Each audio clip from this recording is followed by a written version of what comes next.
Welcome to the deep dive. We're going to jump right in today, getting you up to speed on some really critical cybersecurity news. We're talking about major vulnerabilities found in network devices from Planet Technology.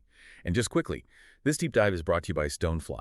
They're leaders in enterprise storage, backup, disaster recovery, AI storage, cloud solutions, the whole package. If you're looking for secure, ransomware-proof storage, definitely check out their air-gapped and immutable options.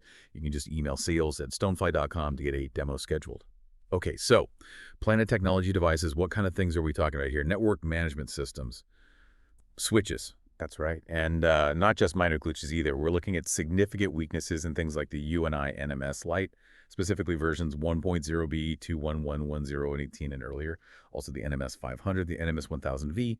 And then on the switch side, the WGS 804H PTV2 versions 2.305, B250111 and prior, and the WGS 4215 AT2S versions 1.305, B241115 and prior. Okay, specific versions, and you said significant weaknesses. What's the potential fallout here? What's the big deal? The big deal. Well, the headline is that remote attackers could potentially gain complete control over these devices. Full control. Wow. Yeah. And that means they could manipulate sensitive data, maybe even compromise entire industrial networks. Think about where these devices are used. Critical manufacturing, industrial control systems. So the stakes are pretty high. Extremely high. All right, so who found these? Where did this discovery originate? The credit goes to a security researcher, Kev Breen, over at Immersive Labs. And what's kind of interesting is that he got curious after seeing an earlier advisory about other Planet Technology flaws. So one thing led to another. Right, so it wasn't just out of the blue. He was already looking into them. Did he just read reports? Or No. He went very hands-on, actually acquired physical devices to try and replicate the issues mentioned in that first advisory. Okay. Getting his hands dirty, so to speak. Exactly. And that practical approach, testing on the real hardware, that let him not only confirm things, but actually dig deeper and find more vulnerabilities than were initially reported. What does that kind of hands-on work involve? I mean, is it just plugging it in? Oh, definitely not. It involves things like firmware analysis. He used tools like Binwalk to unpack the device's software, and then reverse engineering tools like Ghidra to actually look at the code and see how it works. So really taking it apart digitally. Pretty much. And yeah, that deep dive is how he uncovered not just the known issues, but these additional, quite serious ones. Okay, let's get into those serious ones then. CISA put out an advisory, I understand. 5 main vulnerability types, all with really high severity scores. That's right. CISA's advisory, ICSA 25.114.006, it details 5 main categories. And yes, CVSS v4 base scores of 9.3 or higher for each, so definitely critical. First up, we have OS command injection, that's CVE 2025-46271, and CVE 2025-46272. OS command injection. Sounds bad. What's the core risk? The core risk is attackers running their own commands on the device's operating system remotely, gaining full control potentially. It happens because the device doesn't properly sanitize or check the input it receives from users, so an attacker can slip in malicious commands. And they can do this remotely, even without logging in. Yes, that's the really alarming part about CVE 2025-46271. That one's a pre-authentication vulnerability found in the NMS software's login process. So yeah, no login needed, just send the command. Wow. And then Breen also found a post-authentication one, CVE 2025-46272. So after logging in, apparently it was in a sort of hidden traceroute function. Hidden? How so? Well, you had to send a specific value, 532 for the CMD parameter, in a request to dispatcher.cgi. Not something you'd normally stumble across easily, but definitely exploitable if you know it's there. Okay, so even if you get in legitimately, there's another way to execute commands. Still a big problem. What's next on the list? Next is hard-coded credentials. 2 CVEs here as well. CVE 2025-46273 and CVE 2025-46274.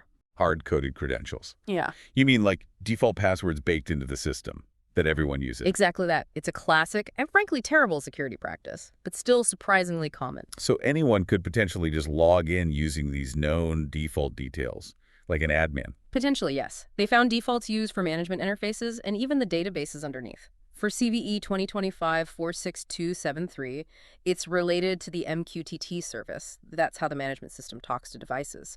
The credentials were client for the username and client for the password. Client.client. Okay, super secure. Right. And then for CVE 2025-46274, this was for the actual Mongo database the NMS uses, the credentials, Planet. I went 102, 3, 4, 5, 6. Oh, come on.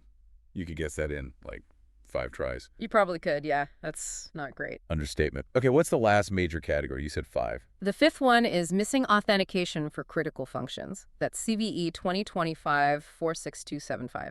And this one hits some of the switches particularly hard. Missing authentication, meaning you don't need any credentials to do important things. For certain functions on some switches, yeah, that seems to be the case. Proper checks just aren't there. So an attacker could potentially do things like create a brand new administrator account without needing any existing username or password. Wait, just create an admin account out of thin air. How do they find that? It was almost accidental, according to Breen's research. He was testing file uploads using a tool called Burp Suite. He tried removing his session cookie from the request. Right, which should normally stop the request from working. Exactly, but it still worked. And he found he could perform actions like creating a new admin account, even without that valid session. That's incredible. Just fundamentally broken authentication. It certainly points to a major flaw in how those functions were secured, yes. Okay, let's recap quickly. We've got remote command execution before and after login. We've got ridiculously easy default passwords. And we've got the ability to just create new admin users without any credentials. What's the combined potential impact here if someone chains these together? Well, the potential consequences are pretty severe.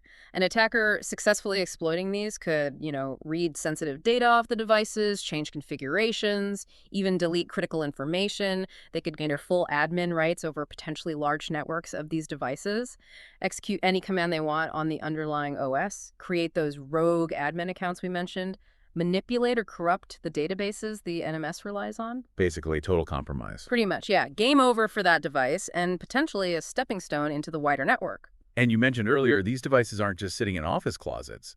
They're in critical infrastructure. That's the major concern. You find these in manufacturing plants, industrial control system networks, places where a cyber attack could cause real physical disruption, damage, or even safety issues. And are these things exposed online? Can attackers just find them? Yes, that's another worrying point. The advisory specifically warns about internet-exposed devices being at highest risk. And tools like Shodan or Senses, which scan the internet, they have found these devices online. Breen himself did searches using Senses and found hundreds, maybe even thousands, of potentially vulnerable Planet devices exposed directly to the internet. Hundreds or thousands. Okay, that paints a very concerning picture. So for any organization using these, what's the immediate action plan? What do they need to do right now? The absolute #1 priority is patching. Planet Technology has released patches for the affected products. CISA is strongly recommending applying these immediately. Don't wait. Patch first, ask questions later. Got it. What else? Any other advice? Definitely. Beyond patching, it's about fundamental security hygiene. Minimize the network exposure of these devices. Ideally, they should not be reachable directly from the public internet. Keep them off the internet if possible. Makes sense. Right. And segregate your networks. Use firewalls to keep your control systems network separate from your regular business network. Limit the pathways in. And if you do need remote access, use a secure, properly configured, and up-to-date VPN. But even then, remember, the VPN itself needs to be secure. It's all about layers of defense. Layers, right. And how is this whole process handled? The disclosure, the patching? It seems like a fairly standard responsible disclosure process. Immersive Labs, Breen's company, contacted CISA back in late February 23rd, 2025. CISA then looped in Planet Technology around March 6th. The vendor confirmed the findings quickly, like the next day, March 7th. Patches were developed and released about 5 weeks later on April 16th, and then CISA published their public advisory on April 24th. Okay, so about 2 months from initial report to public advisory and patches. Yeah. Seems reasonable for critical issues. Yeah, it shows the coordination process working between researchers, vendors, and coordinating bodies like CISA. Now, you mentioned hard-coded credentials earlier. This isn't exactly a new problem in the world of industrial control systems, is it? Feels like we hear about this kind of thing fairly often. Unfortunately, no, it's not new. It's a persistent headache in ICS security. We've seen similar issues with hard-coded credentials and PLCs from other vendors, even in medical devices in the past. It's a known bad practice, but it keeps popping up. Why does it keep happening? Is it just easier for vendors? It can be seen as easier during development, perhaps, or for initial setup, but it creates massive downstream risk. Security experts constantly advise against it. So what should vendors be doing instead? Well, there are much better ways. Implement a first login mode. Force the user to set a strong, unique password immediately upon setup.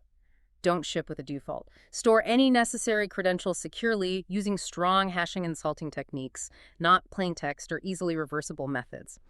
And fundamentally, it comes down to secure coding practices throughout the entire development lifecycle. Plus, organizations buying this equipment need to make cybersecurity a key part of their procurement process, demand better security from vendors. Build it in, don't bolt it on later. Exactly. Build security in from the start. It's always more effective and usually cheaper in the long run. Okay, this has been a really important deep dive. Let me just reiterate for everyone listening.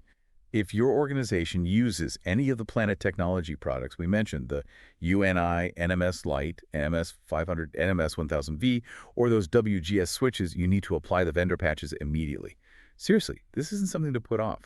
While there aren't public reports yet of these being actively exploited in the wild, waiting to patch is just asking for trouble, especially in these critical environments.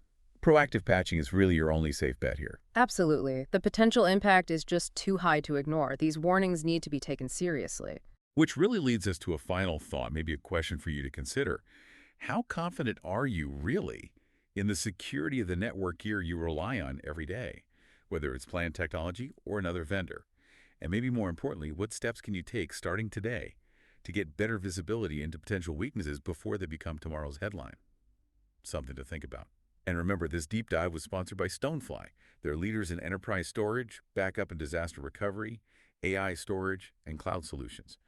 For secure, ransomware-proof storage, including air-gapped and immutable options, reach out to them at sales@stonefly.com to schedule a demo. Thanks for joining us for this critical discussion.